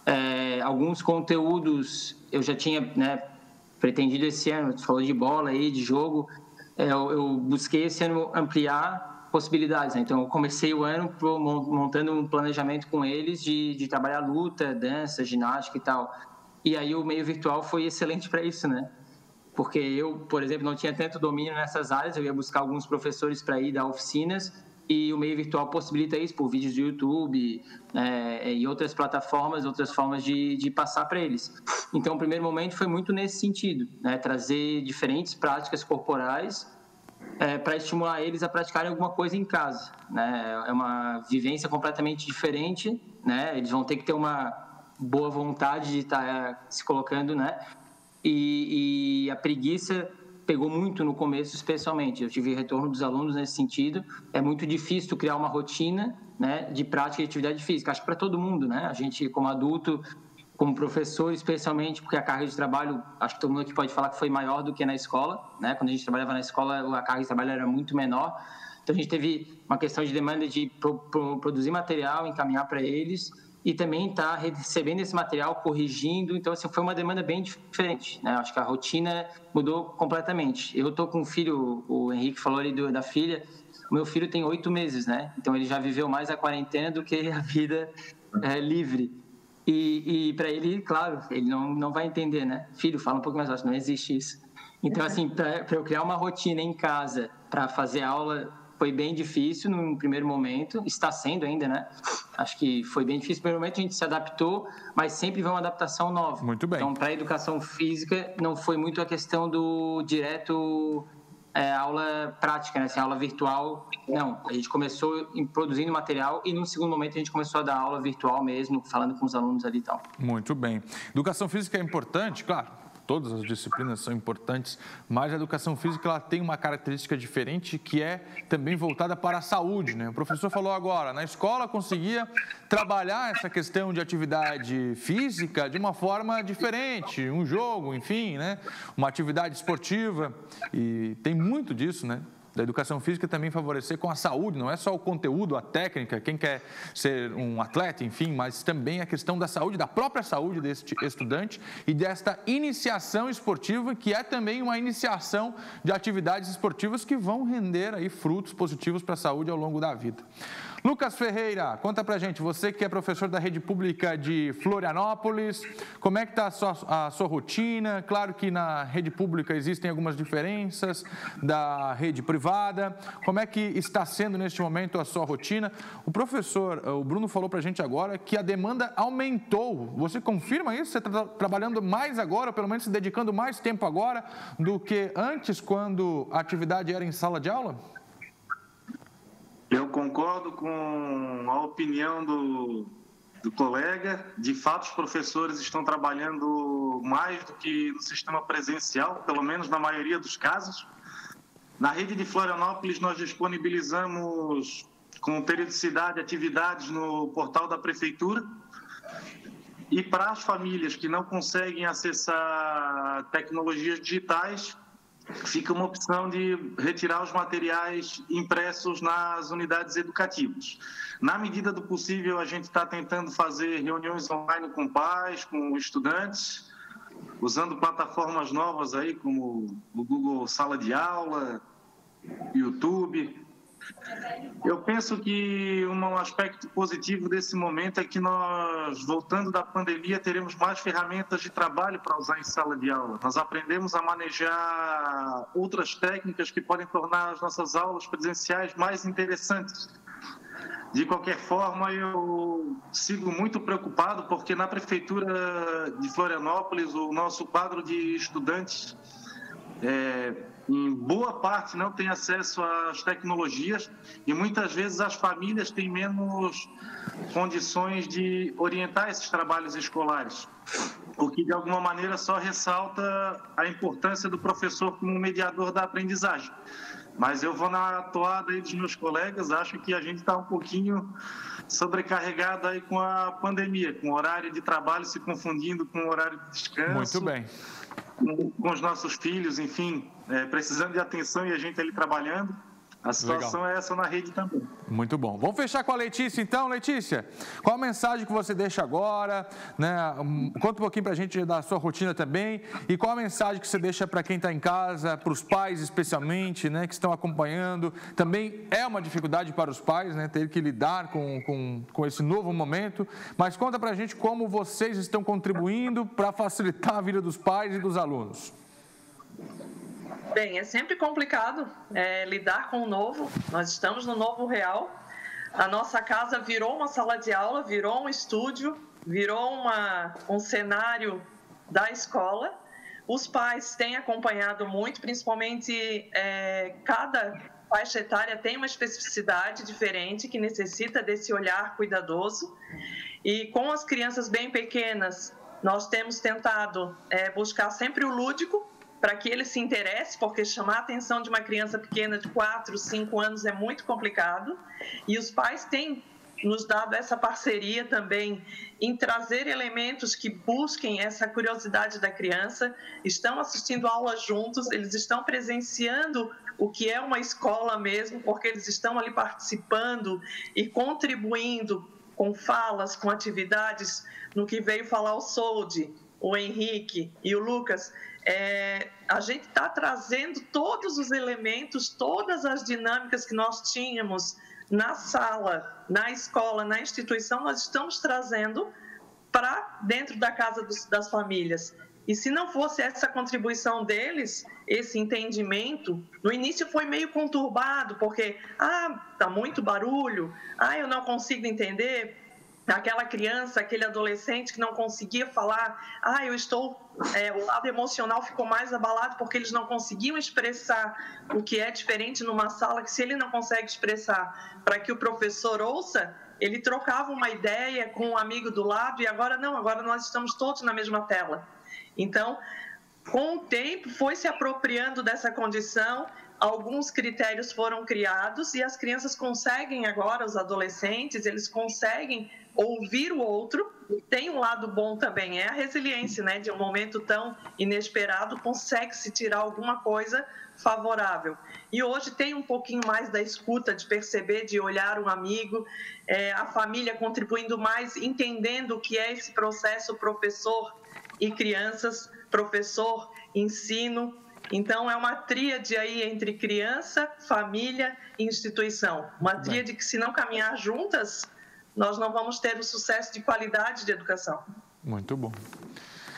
Senhores, quero agradecer a participação aqui no SBT Meio-Dia. Sim, a gente pôde entender como é que está a rotina dos professores, como está sendo planejado esse ensino à distância, as aulas por videochamadas, enfim, nos portais que foram criados, aulas EAD, online. E a gente pôde entender também como esses profissionais estão atuando nesse período de pandemia. Muito obrigado aqui, que sejam até breve para os estudantes, que a gente volte melhor de tudo isso, né? E os estudantes com saudade das escolas vão querer ainda mais, né, completar o ano letivo de 2020. Obrigado, Lucas Ferreira. Obrigado, Bruno Soldi. Valeu, obrigadão. Obrigado, Henrique. Valeu, gente. Obrigado. E obrigado, Letícia Martins. Obrigada, eu que agradeço a participação. Professores, a gente conheceu um pouquinho da atuação deles agora de casa, porque a rotina também mudou para eles. O SBT Meio-Dia segue com outras informações. Segue sim, Fernando. Notícias de Joinville. A Secretaria de Educação de Joinville finalizou o protocolo de retorno das aulas presenciais. A data de referência para a volta das atividades em sala de aula será a partir do dia 13 de outubro, conforme a previsão anunciada pelo governo do estado. O retorno será gradual, com presença de 30% dos estudantes dentro de sala. A carga horária também será reduzida para 2 horas de aula por período. O protocolo tem orientações de distanciamento, higiene pessoal, limpeza de ambientes e da organização funcional da escola. O retorno presencial vai priorizar alunos que não tiveram acesso às atividades remota e aqueles que apresentaram dificuldades de aprendizagem. A estimativa é de que, dessa forma, mais de 24 mil alunos sejam atendidos. A gente mostra agora no telão para você o cronograma de retorno dessas aulas presenciais proposto pela Secretaria de Educação de Joinville. Olha só, nas 2 primeiras semanas de aula seria o 9º ano e Educação de Jovens e Adultos, né, o EJA, é que retornaria. Terceira semana, aí já inclui o Ensino Fundamental 2, ou seja, 8º, 7º e 6º anos. Quarta semana, incluindo ensino fundamental do 1º ao 5º ano e educação infantil do 1º e 2º período.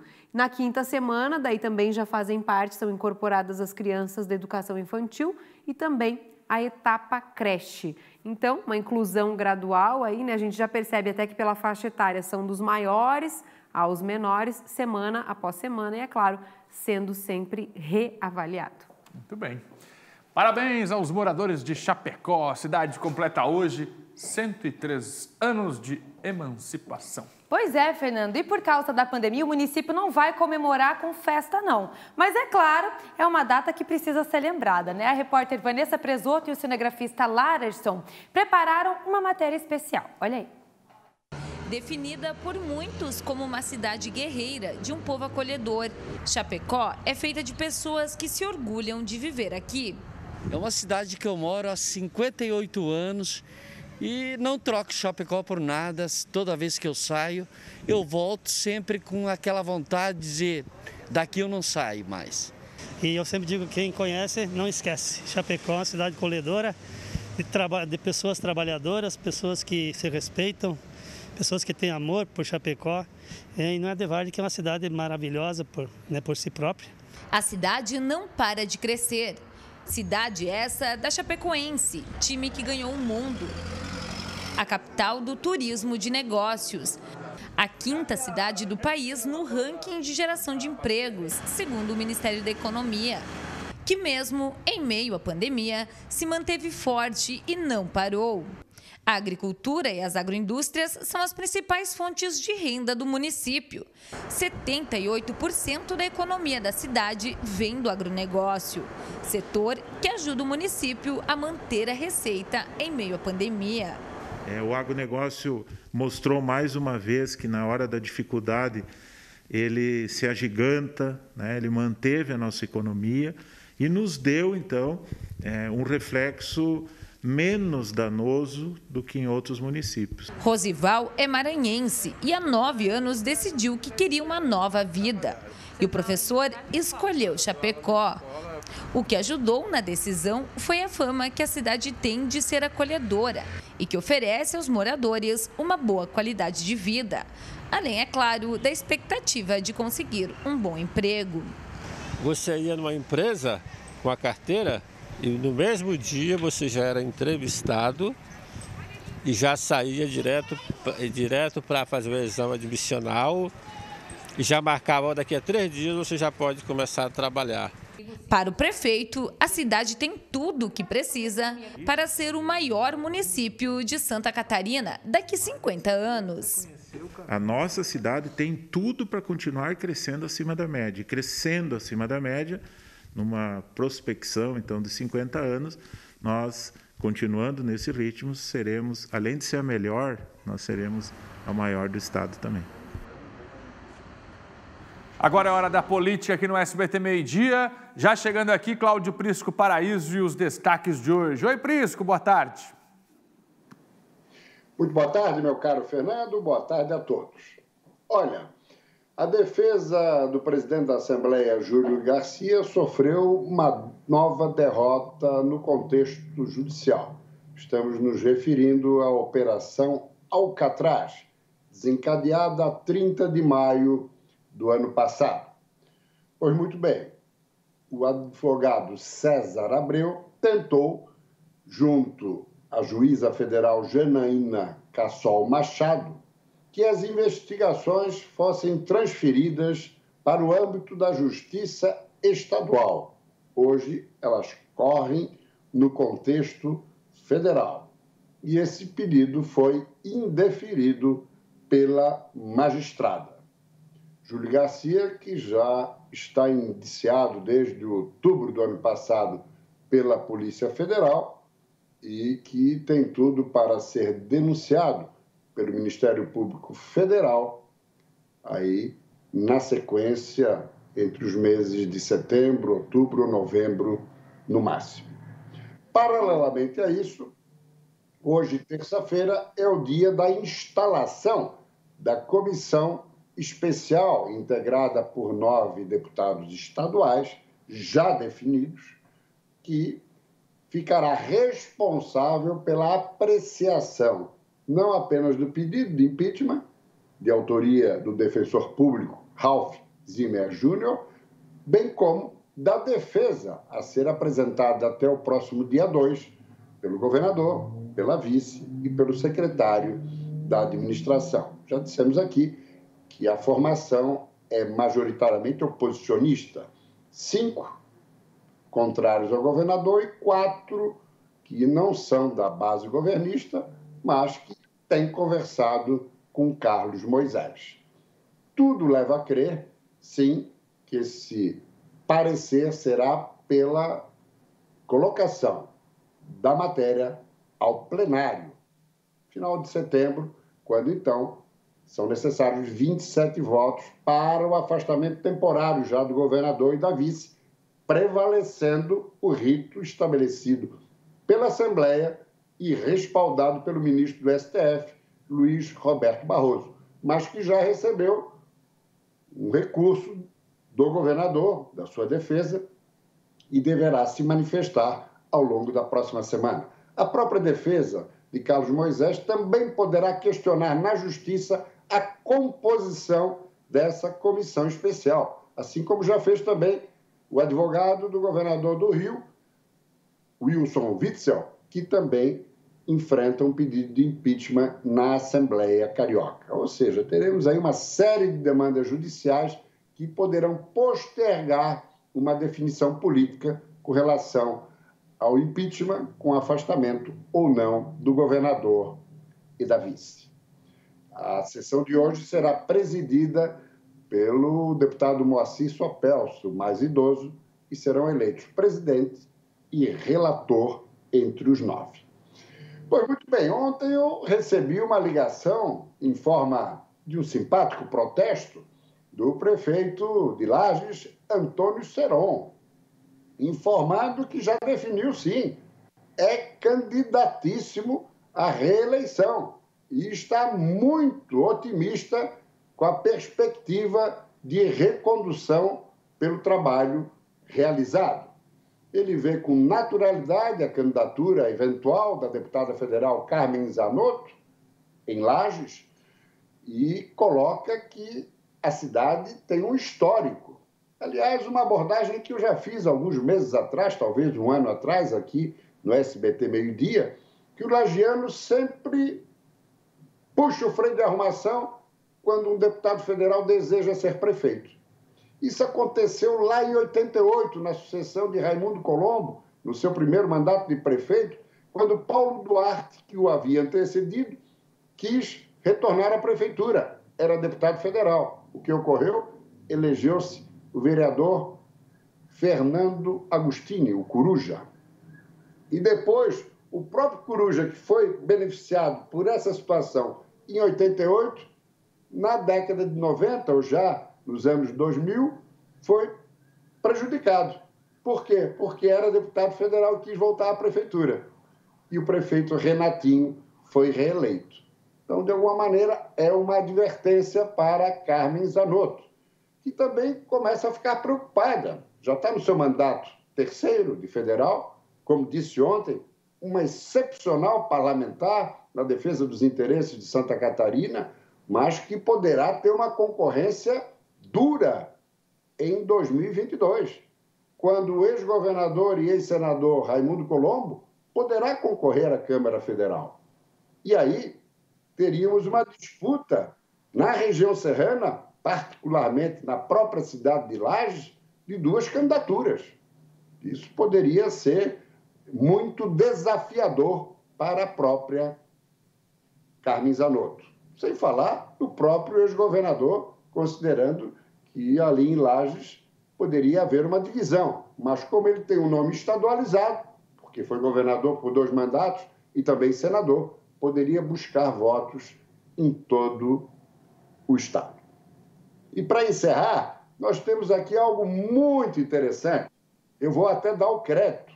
Guilherme Fiuza, um jornalista que tem se posicionado com muita firmeza e com muita propriedade e pertinência nos últimos tempos.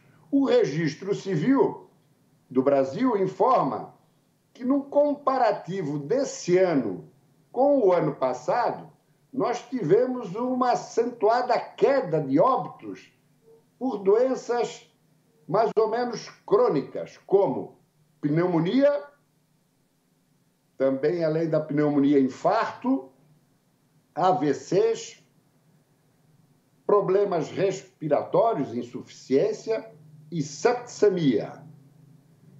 Do ano passado para esse ano, a redução foi de 70 mil óbitos. Que responde a essa redução, que nunca havia ocorrido historicamente. Muito bem. Nos anos anteriores, meu caro Fernando, para fechar. Ora, claro, foram atestadas as mortes como coronavírus, como Covid-19, que no máximo pode ter acelerado o caso crônico do enfermo que virou óbito. Então, sempre bastante cuidado e vamos bem devagar quando se fala que já morreram mais de 100 mil pelo coronavírus. Porque a grande verdade é que há setores do empresariado e da política nacional que desejam justamente criar essa situação para enfraquecer o atual governo. É sempre bom ficar muito ligado. É com você, Fernando. Obrigado, Prisco. Cláudio Prisco e a política. Intervalo e a gente volta já.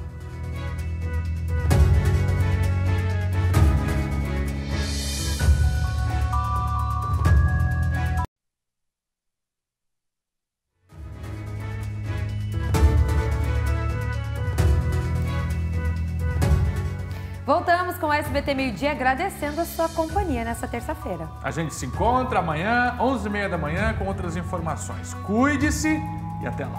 Até amanhã.